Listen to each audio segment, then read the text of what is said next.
Welcome to A Guide to Every Deck in EDH, and today we got something very special. It is the Chaos deck. So what is the Chaos deck? Well, ignore the commander for now. The Chaos deck is a deck that is looking to cause maximum chaos slash group hug shenanigans. So there are a number of terms in EDH that apply to when you're not necessarily looking to win the game, but you're looking to have sort of an alternative goal. So one of those is group hug, which means you're playing effects that benefit every player, not just yourself. Then there's also the reverse term, bear hug or group slug, which is basically when you're playing effects that hurt everyone else. Those can be like various stacks effect, taxes, etc. This deck is looking to cause, I would just say, the maximum amount of shenanigans in whatever method that appears in. So before getting to what the rest of the deck does, we've got the group chaos stuff. So these are cards that are going to cause chaotic, big, splashy effects onto the board that will primarily be symmetrical effects affecting all players. So of course, we've got all of the cards that involve players drawing multiple more cards. So we've got Academy Lore Master, 2 mana, 2/3. At the beginning of each player's draw step, that player may draw an additional card. If they do, spells they cast this turn cost 2 more to cast. So it's a Howling Mine that's optional, and if you choose to optionally use it, then your spells cost more, but just for that turn. We've got Amble of Bogarden. Each player skips their cleanup step, or their discard. During each player's draw phase, the player draws an additional card and then discard, so you get to draw one more by looting. There's Dictate of Crufix. At the beginning of each player's draw step, that player draws an additional card. You can also flash it in during the end step of the player who's going right before you, so that you are the first player to draw an extra card.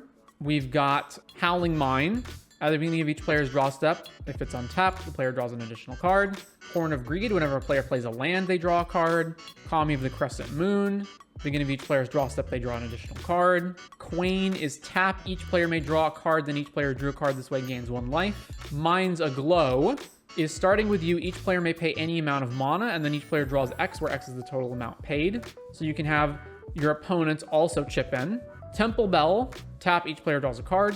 Walking Archive, enters with a +1 counter. At the beginning of each player's upkeep, that player draws a card for each +1 counter on Walking Archive. And you can pay 4 mana to put more +1 counters on Walking Archive. We've got Rites of Flourishing. At the beginning of each player's draw step, that player draws an additional card, and each player may play an additional land on each of their turns. And then Selvala. Tap, each player reveals the top card. For each non-land card, you generate green and 1 life, and then each player draws a card. So we've got lots of effects that allow players to draw additional cards. So players are always going to be stocked. In addition to all of those ones, we've got Heartwood Storyteller. Whenever a player casts a non-creature spell, each of the player's opponents may draw a card. So more ways of everyone just drawing tons and tons of cards. And then, of course, we just have straight up wheels in Time Twister and Wheel of Fortune to do basically the same thing. And then we've got, and Font of Mythos. At the beginning of each player's draw step, that player draws 2. Then we've got Mana Acceleration for everybody. So we've got Dictative Karametra. Whenever a player taps a land for mana, they add 1 more mana of any type the land produced. Heartbeat of Spring, same thing. Mana Flare, same thing. And Zerta Ancient, same thing. So all of these cards make it so that everyone's lands are tapping for 1 more. So in addition to all of the extra cards that we're drawing, we're also adding more mana. And then we've got all of the various other ridiculous shenanigans that didn't quite fit into any one of those categories. So we've got Confusion in the Ranks. Whenever an artifact, creature, or enchantment enters the battlefield, its controller chooses target permanent another player controls that shares a type with it. Exchange control of those permanents. Dovescape. Whenever a player casts a non-creature spell, counter it. The player creates X/1/1 birds, where X is the mana value of the spell. Dream Halls. Instead of paying for your spells, you can discard a spell. You can discard a card that shares at least a color with it. So yeah, rather than paying for things, you can just pitch. Basically, all cards are now the Evoke Pitch Elementals. Endless Whispers. Each creature has, when this creature is put into a graveyard from whenever this creature dies, choose an opponent. That player reanimates the creature. Eureka. Starting with you, each player may put a permanent card from their hand onto the battlefield. Repeat until no one chooses to put a permanent. So everyone show and tells until no one show and tells anymore. Eye of the Storm. Whenever a player casts an instant or sorcery, exile it. Then that player copies each instant or sorcery exiled with Eye of the Storm. For each copy, the player may cast it without paying for it. So every instant or sorcery goes into the eye, and then every instant or sorcery chain copies every single spell that has gone into it. Forced Fruition, whenever an opponent casts a spell, the player draws 7. Gate to the Aether, at the beginning of each player's upkeep, that player reveals the top card, and if it's an artifact, creature, enchantment, or land, they put it directly onto the battlefield. Girper Orrery, each player may pay an additional land, and at the beginning of each player's upkeep, if the player has no cards in hand, they draw 3. Grip of Chaos, all targets are randomized. Hive Mind, everyone gets copies of every instant or sorcery that gets cast. Lifeline, whenever a creature dies, and there's at least another creature on the battlefield, reanimate it immediately, so nothing can stay dead. Perplexing Chimera, whenever an opponent casts a spell, you may exchange control of Perplexing Chimera and that spell. If you do, you may choose new targets for the spell. So if an opponent casts a spell, you can switch the Chimera for the spell, and now you control the spell, and now that player controls the Chimera.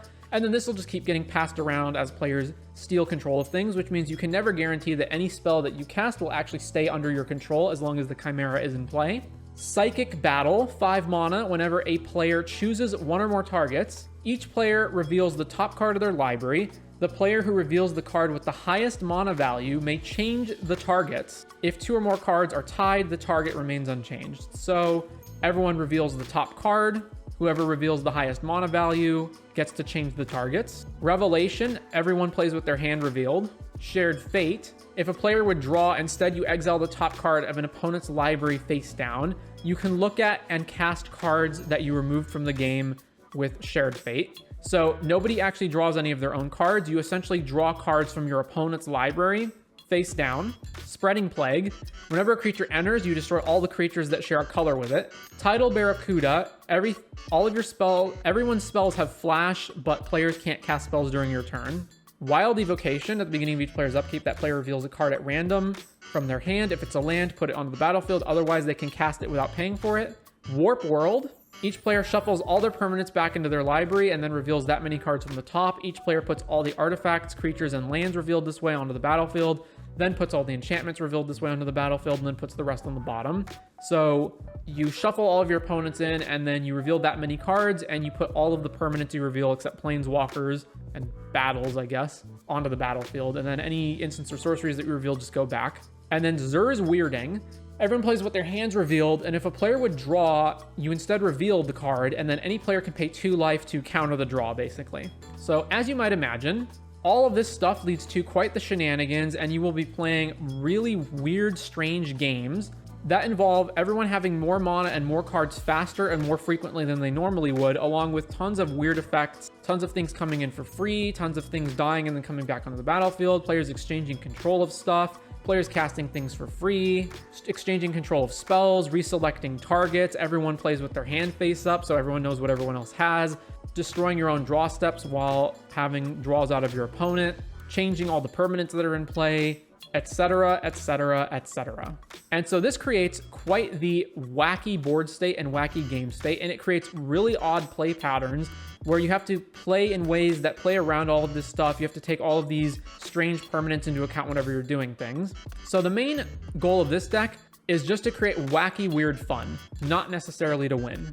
Now, that being said, we do still obviously need to keep up with what our opponents are doing, and having 40-ish cards in our deck that are just like mana and card acceleration or just weird stuff is not really helping us execute any sort of a game plan. So we do need some of our own card draw in like Rhystic Study, Mystic Remora, and Esper Sentinel.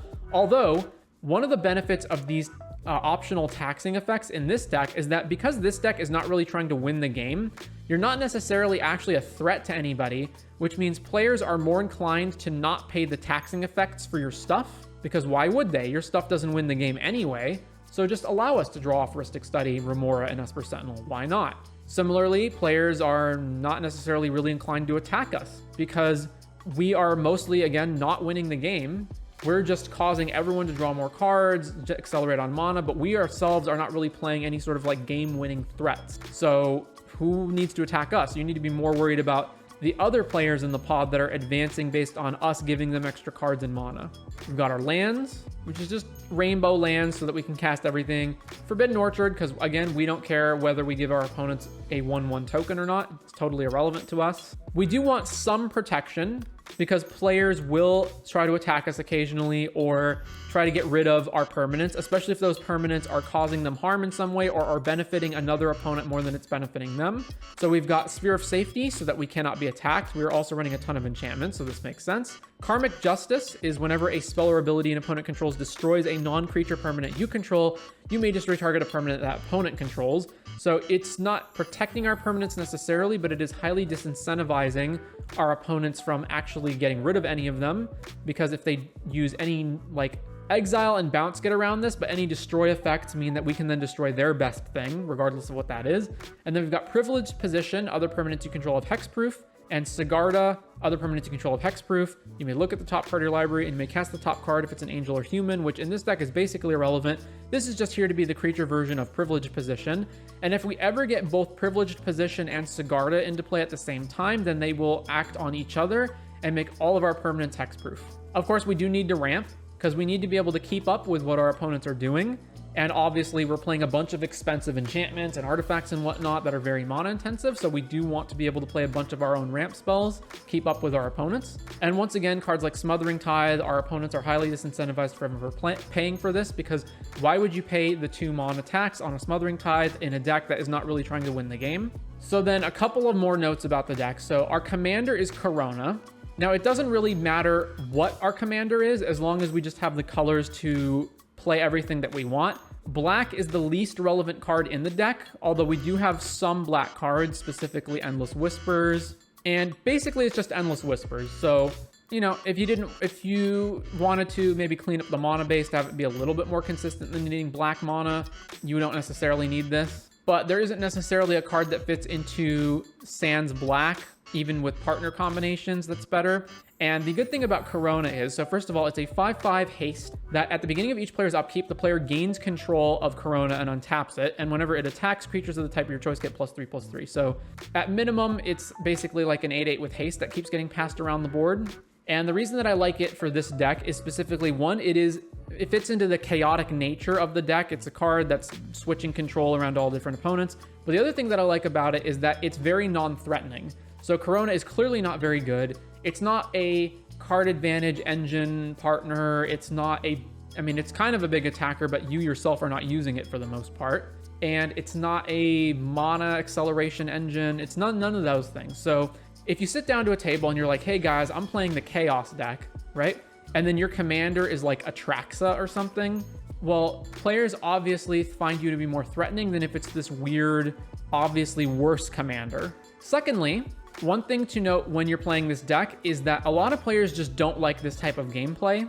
There are some players that just don't want to play against randomization effects and stuff that's going to cause the game to like spiral out of control. This deck is very good at making it so that opponents are really not in control of what's happening, because you are randomly reselecting targets, everyone's copying every spell that gets played, opponents are ramping and drawing cards like crazy, so it makes it so that it's very difficult for any one player to really be in control of what's going on or to like establish a dominant board state. So therefore, certain players really don't like this kind of deck, so it is actually a rule 0 discussion. You do have to, at least after playing the deck once, make sure that everyone's okay with it.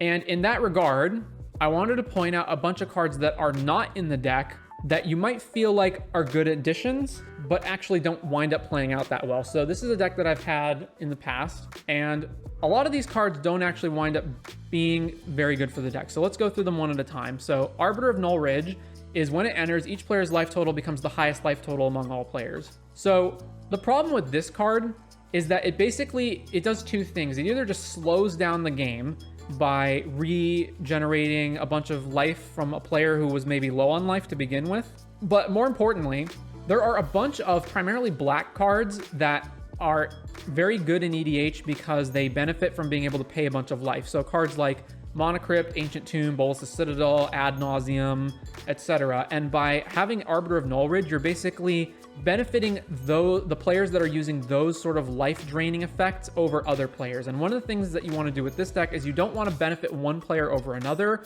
And one thing that can happen with this deck is that because you are adding a bunch of draw effects to players, because you are adding a bunch of mana to players via cards like Heartbeat of Spring, and you have cards like Howling Mine and whatnot, is that you run the risk of whatever turn that you play the Heartbeat of Spring on, the player who's immediately next in line benefits a lot more from that effect than the players who go after them. So when you pass the turn, suddenly the next player in turn order has double the mana, has more cards, etc. They may be able to just combo off and win right there, or establish an extremely superior board position, or get a stacks piece into play, or they may be able to, for example, like if you've got Heartbeat of Spring or Mana Flare, they may be able to benefit from that mana by playing out multiple spells, and one of those spells could be a removal spell that gets rid of the Heartbeat. So they might be able to advance their position while also taking out the effect so that the next players in turn order don't get that effect. So you do have to be careful when you are playing all of this stuff to not disproportionately benefit one player over another. And that's going to be one of the reasons why a lot of these cards don't actually wind up seeing play in the deck. So similarly, Awakening at the beginning of each player's upkeep, untap all creatures and lands. So essentially it makes everyone have a Seedborn Muse in a sense, but some players play more at instant speed than other players. So this just benefits the deck that's playing more counter spells. Braid's Conjure Adept. At the beginning of each player's upkeep, that player may put an artifact, creature, or land from their hand onto the battlefield. Now, unlike effects like Wild Evocation or Gate to the Aether, so these effects are random. You randomly reveal a card, or you randomly pick a card in your hand. Braids lets you have a lot more control over what you're putting into play because it's essentially show and tell. And it means that one player can just like, oh, I'm going to jam out my giant bomb or, whatever other really expensive card is in the hand, and then they just win the game, or they get way ahead, way past whatever anyone else is doing. So that's why I don't like Braids. Similarly, cards like Collective Voyage. So this is the land version of Minds Aglow. Starting with you, each player may pay any amount of mana. Each player searches their library for X basic lands and puts them onto the battlefield tapped. Now, basic lands have become less and less common. More players are playing more non-basic lands than ever. Some players don't even play any basic lands at all.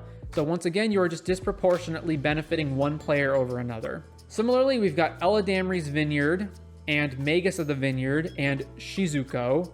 These are all cards that trigger at some point during your turn to add, or at some point during everyone's turn, to add double green, or in Shizuko's case, triple green, to that player's mana pool. And again, this disproportionately benefits, first of all, it's got the same problem as like Mana Flare and Heartbeat of Spring, where it benefits the player who's going immediately after you more than the other players. Secondly, green decks are obviously more able to take advantage of the green mana than non-green decks. So then we've got Goblin Game. So this is one of these like dumb, wacky cards that feels like it should have come out of Unglued or something.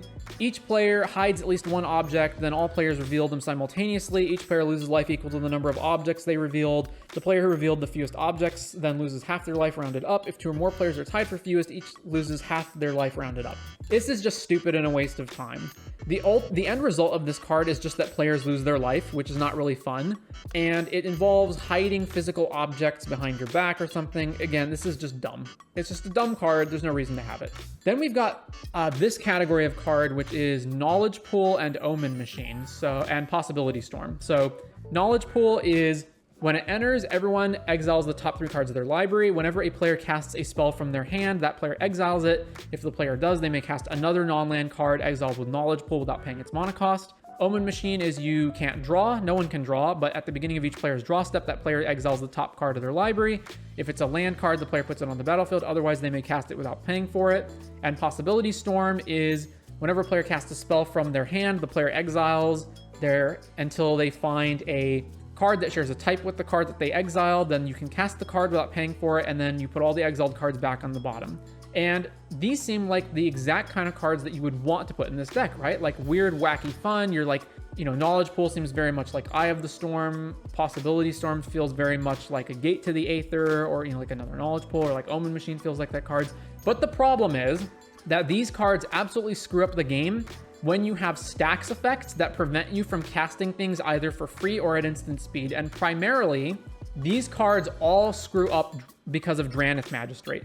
Drannith Magistrate is the big offender here, because when Drannith Magistrate is on the battlefield, none of these cards function, but asymmetrically. So all of these cards actually read, whoever hits Drannith Magistrate first wins the game. because then none of their opponents can ever cast anything.